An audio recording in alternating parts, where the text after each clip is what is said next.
O ponto que me cabe é, depois de uma visão do direito tributário internacional, uma visão macro, né? Professor, eu juro que não vou falar de Piketty, nem de nada que tenha a ver com isso, nem Habermas, nem nada. Hoje é uma fala bem prática do que acontece no dia a dia, e na verdade a gente sai do ponto de vista arquimediano e vem para uma visão micro, é um Google Earth do direito tributário. É só uma visão bem simplória do que a gente tem aqui em Minas Gerais, e acredito usando isso como um exemplo para a questão.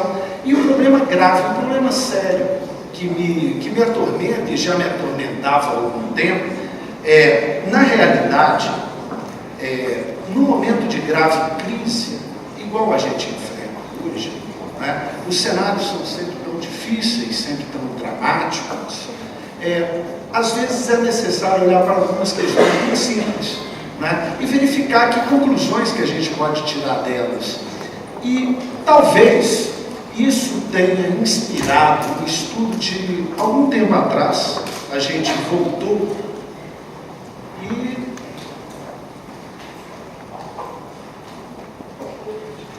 esse negócio de transparência não é minha praia mesmo. Mas de qualquer forma, em 2004,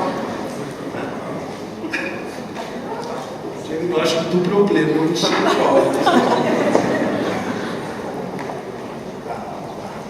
Bom, na realidade, nós em 2004 formamos um grupo preocupados com algumas questões que se abatiam sobre a Procuradoria do Estado na ocasião, não já de Advocacia Geral do Estado, e nos debruçamos na ocasião sobre o diagnóstico do Poder Judiciário de 2004, feito pelo Ministério da Justiça.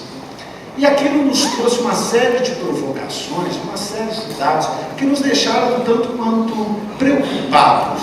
Vejam só, talvez uma das maiores preocupações tenha vindo do fato do diagnóstico trazer que 80% das causas na ocasião, dos processos e recursos que tínhamos nos tribunais superiores, tratavam direto ou indiretamente de interesses do governo.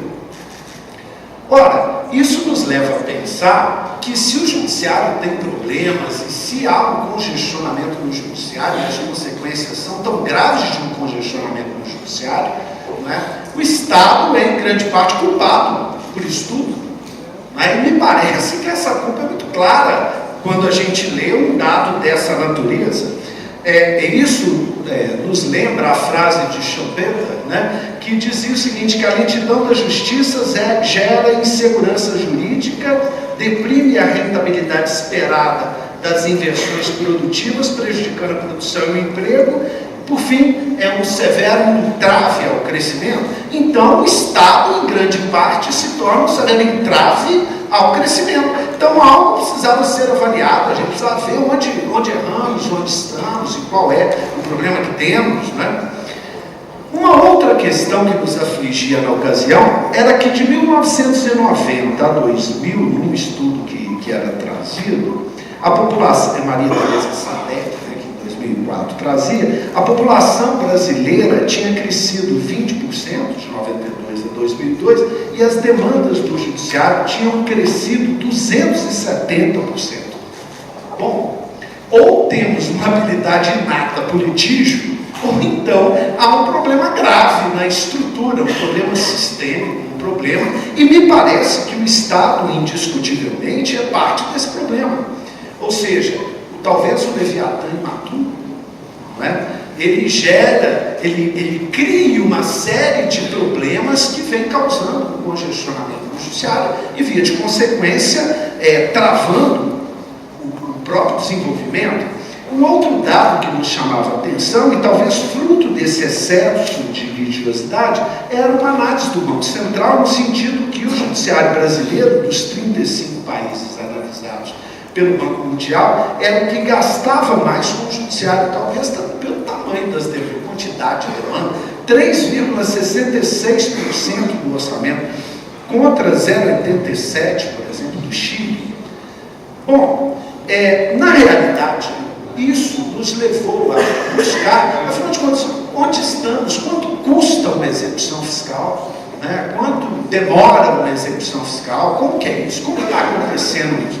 Os dados que nós tínhamos desse diagnóstico era que em 2004, em Minas Gerais, haviam sido julgados 607 mil processos e o custo estimado era de R$ 2.906 por processo. E o Amapá tinha aí um custo de quase R$ 7 mil, tinha julgado 33 mil processos.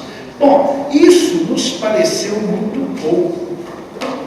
Empiricamente parecia muito pouco, parecia que era muito mais, o custo era muito maior. E na ocasião, não tendo a expertise, nós buscamos apoio dos nossos pares da Fundação João Pinheiro, pegamos um monte de estagiários da Fundação João Pinheiro, um monte de estatísticos e tal, e fomos, na nossa maneira tupiniquim, nos atirar num trabalho aí que tinha durado uns 8 meses de pesquisa e busca processo, traz processo, e os estatísticos nos trouxeram algumas surpresas. A gente dizia que uma caminhada de 1000 léguas começa com o primeiro passo, mas na direção correta, porque se for na direção contrária, você vai ter que dar 1001, né? E nós tínhamos que definir algum norte. E foi definido, vamos estabelecer da inscrição de dívida ativa até a cobrança, o tempo médio de duração até baixar o processo judicial e o custo médio do processo. E começamos a tomar os dados de AGE, de Fazenda, de Procuradoria de Fazenda, de Judiciário, e tentando ser o mais realista possível. Os resultados foram depois publicados num estudo que saiu na revista da Advocacia do Estado, de 2008, né, que leva um tempo para publicar. E nós chegamos a algumas conclusões. Em julho de 2007, né, nós tínhamos 149 mil execuções fiscais ativas em trâmite no TJ. E de 3.650.000 processos do Judiciário. É aquela, mais ou menos 15%, 16% de processo judiciário é execução fiscal. Né? E nós chegamos a dados bem reveladores na ocasião.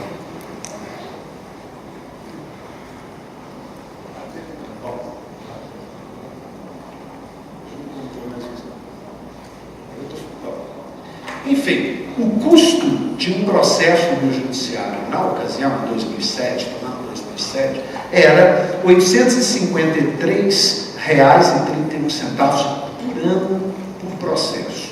Isso dava um custo de R$ 8.959,76, o custo de um processo, com um tempo médio de 126 meses, 10 anos e meio da inscrição em dívida ativa até a extinção de uma execução fiscal, em média.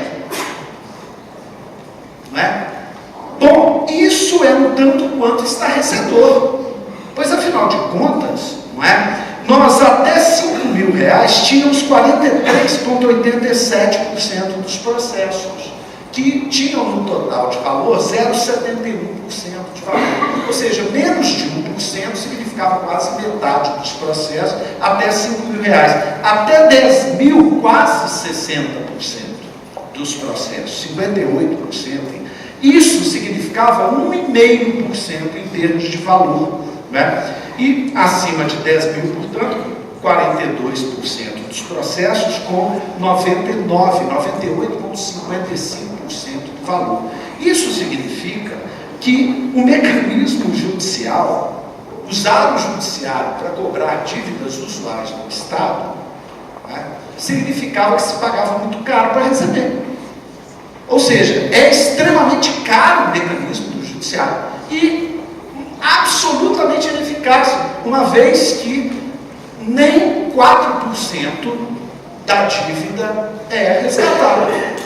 E descobrimos que Minas Gerais era o segundo, só perdia para o Rio Grande do Sul. Né? Então, quer dizer que para cobrar esse valor se paga tanto. Vejam bem, naquela ocasião, o IPEA tinha soltado um estudo também. Na realidade, nós tínhamos mandado para Brasília e eles já tinham avançado. Na ocasião, a gente já conversava com isso. Eles fizeram um estudo posterior e de novembro de 2009 a fevereiro de 2010, 2011, eles tinham chegado em R$ 5.600 o custo de um processo, com um tempo médio de 9 anos, 9 meses e 16 dias. Quando nós pegamos os dados, um monte de coisa não tinha sido considerada. Ou seja, o valor nosso estava muito razoável, não era um aporto estatístico que estava lá. Realmente girava em torno de R$ 10.000, durava cerca de 10 anos uma execução fiscal. E o que chamava, eles têm o break-even point, nome bonito, de R$ 21.700, que seria o ponto onde não valeria a pena definitivamente cobrar dívidas. Bom, em 2012 nós não conseguimos nada. O que se dava era que se nós parássemos de cobrar ou executar, isso traria, o contribuinte ia parar de pagar dívida pequena, porque o Estado não faz nada, e patatá, ou seja, não conseguimos convencer ninguém a não cobrar essas dívidas. A União começou com 10 mil, depois em 2012 foi a 20 mil, aí nos deixou alguma esperança de conseguir fazer alguma coisa. Em 2012, nós começamos a reter execução de baixo valor, não executava. Meio que na marca, começou a reter internamente em ordem de serviço. Em 2012, nós tínhamos 102.500 execuções fiscais ativas, das quais 52% era abaixo de R$ 15.000, e isso significava 1,12% de uma dívida ativa de 28 bilhões. Hoje ela está em 52 bilhões, a dívida ativa mineira. Não é? Isso significa o quê? Que para arrecadar 304 milhões de processos abaixo de R$ 15.000, se gastava 803 milhões de reais. Só que se considerarmos 5% de resgate, que nunca acontece, significava que se gastava 803 milhões para resgatar 1,5 milhão. Ora, os dados são de alguma forma estarrecedores e mostravam que era absolutamente inviável utilizar o judiciário para poder cobrar dívidas abaixo de R$ 15.000. E o pior, nós sabemos que para essas dívidas baixas, não é, o Estado é um grande leviatã atrás do pescador ali que caiu no barranco e derrubou a árvore, ou então do ladrão de galinha. Normalmente, é falta de entrega de dinheiro. O cara chega numa empresa, quebra, pronto, vai lá. Ou seja, aquelas dívidas que talvez não valesse mesmo a pena nem brigar para receber. Não é que nem sei se valeria a pena receber. Bom, o resultado foi que finalmente nós conseguimos, na Lei 19.971 de 2011, houve uma grande remissão de créditos abaixo de R$ 5.000, dos que haviam sido inscritos em dívida ativa até 31 de 10 de 2011, e uma permissão para poder não executar até 17 mil o FEI. Mas, dependendo de regulamentação em decreto, se adotou os valores de R$ 15.000 para a dívida de CMS, PVA e TCD R$ 10.000, e as demais R$ 5.000 não se executavam. Bom, esses dados para mim são muito importantes, porque veja bem, agora esse ano, em maio desse ano, nós subimos os valores para R$ 35.000 em ICMS e R$ 15.000 no resto. Ou seja, isso não se ajuiza. Agora, para se ter uma ideia do que seria isso no judiciário mineiro, nós temos hoje 191.600 execuções fiscais, ou seja, o número não cresce muito por causa dessas balizas, né? De 540 mil processos da AGE, da Procuradoria, né? E, vejam bem, só com a subida do valor, 53 mil processos a menos e 75 mil não ajuizados. Só que descobrimos agora que Minas Gerais nunca cobrou multa do DR. Então tínhamos 250 mil para serem cobradas, não cobrava multa ambiental. Portanto, temos 120 mil multas para cobrar e custa também não 184 mil. Ou seja, só fora disso ficaram 684 mil Ou seja, nós poderíamos subir o número de execuções fiscais para 30% do judiciário, não 14%, aumentaríamos em 10% o volume do judiciário. Ora, o resultado disso, e na verdade isso chama muita atenção, é que as execuções fiscais hoje, indiscutivelmente, isso no relatório agora, desses dias da Justiça, né, ele vem mostrando para a gente que as execuções fiscais efetivamente congestionam o judiciário, não é? Nós temos hoje aí 2,7 milhões de execuções fiscais no Brasil, que significam mais ou menos 10% do volume de ações no judiciário. Mas o problema maior disso tudo, não é que a taxa de congestionamento da execução fiscal no judiciário, ou seja, taxa de congestionamento, a cada 100 processos, 9 execuções fiscais são resolvidas. Então, a cada 100 processos que tramitam, 9 são resolvidos no judiciário naquele ano. 79% dos casos pendentes. Isso daí nos mostra algumas coisas que chamam bem a atenção, que é o seguinte: isso daí é o congestionamento no judiciário.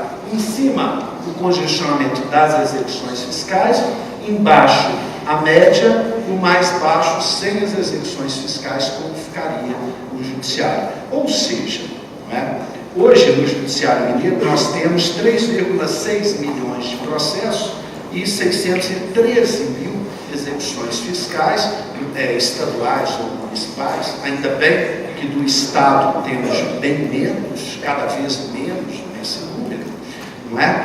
E vejam bem, 6,3 milhões, 1 milhão de execuções fiscais. A questão é a seguinte: não há saída. Quando a gente discute protesto de CDA, mecanismos alternativos, vejam bem, nós não estamos com cobrança administrativa, nós não estamos de coação administrativa, cobrança administrativa de uma forma como deve a administração proceder, sem coagir. A administração não vai coagir uma cobrança quando há o mecanismo da execução fiscal, da mesma forma que optou-se em Minas Gerais, uma vez que existe a lei de execução fiscal e existe um caminho judicial próprio, se você vai usar um, não use o outro. Então, há só o protesto e o cadinho.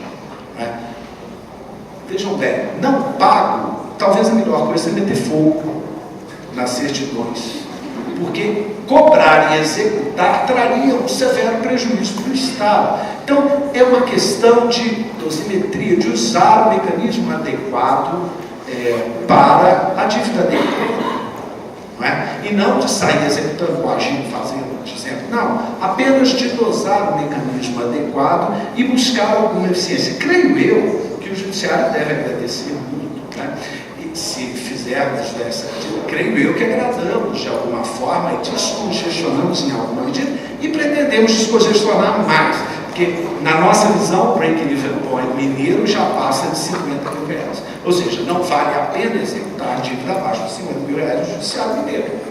Não é? Agora vejam bem, enquanto isso, 96% da dívida ativa hoje de 52 bilhões está com 340 contribuintes. Talvez o melhor seja deslocar um grupo de procuradores para lidar com essas causas que efetivamente demandem atenção, como parece, como fizemos aí já há curto tempo atrás, né, com o deslocamento de procuradores para lidar com o que efetivamente interessa. Nesse bolo de 52 bilhões de dívida ativa, é preciso separar o joio do trigo, porque se for até 50 mil reais, nós vamos chegar a 2% de uma dívida praticamente que não se resgata, só inunda o judiciário, só atrapalha o cidadão e atravando o crescimento, como eu havia pontuado. Talvez, nesse quadro de dívida, nós devemos ter aí uns 8 a 10 bilhões de crime. Crime não é feito pelo advogado que está aqui, preocupado com o direito tributário. O que nós temos é, por exemplo, 300 milhões de dívida de uma empresa X constituída com CPF falso. Isso é questão do Ministério Público, para trabalhar junto com a gente e não de ficar inventando moda. É como diz, a gente estuda muita elisão, evasão e tal, tudo bem, precisamos estudar, mas é muito difícil você pegar um caso concreto que não seja crime descarado no que está lá. É simulação absurda na maioria das vezes. E isso o fisco vem se aparatando cada vez mais e a Procuradoria vem tentando se aproximar também do Ministério Público. No mais, nós sabemos que para liquidar essa dívida, essa cobrança, há de se criar mecanismos adequados. E isso é o que se buscou fazer. Nós temos problemas de liquidez, como a Luiz que entrava em dívida ativa, não é? E problemas de multas elevadas. Se a gente imaginar no caso do ICMS, por exemplo, a venda sem nota fiscal, daria 67% do valor da operação, 40% metade de reabilitação de 9, 18 que ele não apropriou do crédito, dá 67, quando ele devia 18 e não deu conta de pagar. Bom, esse caso você precisa de desconto, em outros casos você precisa de liquidez. Então nada melhor do que fazer, como se buscou fazer agora, algum tempo atrás, né? De estabelecer uma curva. Para quem quer pagar à vista os descontos elevados, aí, que estão chegando a mais de 50%, né? Eliminando multas, eliminando questão nunca menores do que, óbvio, a denúncia espontânea ou coisa dessa natureza. E para quem tem problemas de liquidez, chegando até 180 meses, né? Você está caindo o desconto, possibilita o pagamento ao longo do tempo. Essa forma que foi buscada em gráficos exponenciais dos nossos amigos estatísticos, de forma a estabelecer mecanismos adequados para quem está em dificuldade, numa visão mais, eu não vou dizer mais amena, mas talvez menos preconceituosa do problema. Na maior parte das vezes quem está lá não pediu para estar lá, não queria estar lá no quadro da dívida ativa. Então que se busque os mecanismos adequados, né? Que se trabalhe em mecanismos como a adjudicação. Em vários casos nós temos usado a adjudicação por uma razão muito simples. Às vezes uma firma em dificuldade está em dívida ativa, sofrendo cobrança, e é fornecedora do Estado. Então, na hora que você descapitaliza a empresa, você a quebra, joga no chão. Então, você tenta receber em bens dessa empresa, mantendo o emprego e mantendo a atividade econômica. Não é? Isso é óbvio. É uma situação mais difícil, porque eu se imaginava que transações seriam a solução. Transação pode ser solução para casos maiores, porque ela é artesanal, né? E há de se estender a todos os que estão na mesma situação. Então, uma situação pontual muito mais difícil, e ela não resolve o problema da litigiosidade, sem a menor sombra de dúvidas. E por fim, não é? O que agora se abriu a possibilidade de usar crédito acumulado de CMS, porque muitas vezes alguém é devedor e tem crédito acumulado, então está se cada vez mais possibilitando tanto a transferência de crédito acumulado, como usar crédito acumulado para quitar dívidas, dívida ativa. Bom, enfim, senhores, longe é curioso, né? Eu estou encontrando aqui o êxito do protesto de CDA é 26% contra os 3% da execução judicial. Para pequenas dívidas, na hora que a dívida cresce, o êxito não aumenta, porque você ganha mais um processo por ter protestado. Talvez o remédio certo para o valor certo. Bom, senhores, na realidade eu queria trazer só mesmo um esboço de dificuldades que nós encontramos e talvez deixá-los tão perplexos como nós ficamos na luta do Estado. Obrigado.